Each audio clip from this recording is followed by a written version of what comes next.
Hi, I'm David Courtney, an epidemiologist with the City of St. Louis Department of Health. And I'm Monique Hudspeth, Food Establishment Inspector with the Department of Health.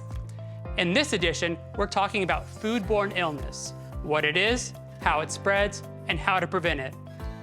Certain germs, such as Salmonella, E.Coli, and norovirus, can produce symptoms like diarrhea, stomach pain or cramps, nausea, vomiting, fever.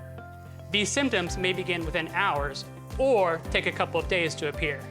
And these germs thrive when food isn't handled properly. So let's talk about what you can do each time you prepare a meal. First of all, temperature matters. Keep perishable foods chilled until you're ready to cook or serve them, and refrigerate leftovers within 2 hours. When cooking, don't rely on that looks or smells done instinct. Use a food thermometer. Here's what you're aiming for with basic proteins. Poultry at 165 degrees Fahrenheit. Ground beef and pork at 155 degrees. Steaks, chops, and seafood at 145 degrees with a 3-minute rest period.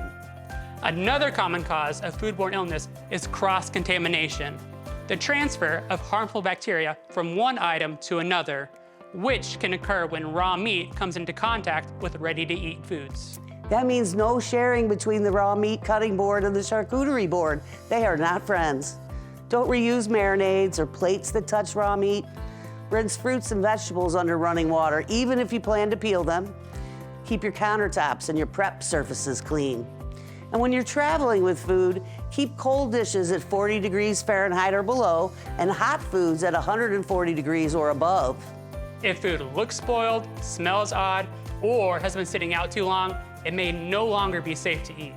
Exactly. When in doubt, throw it out. Your stomach will thank you later. And always wash your hands, especially after handling raw meat or using the restroom. It's one of the best ways to stop germs from spreading. Safe food handling isn't complicated. It's more like following a recipe. And trust me, skipping steps never ends well. These simple habits help prevent illness, protect your family, and support a healthier St. Louis community. And that's your Epi Minute. You can always find more information at stlouis-mo.gov/health.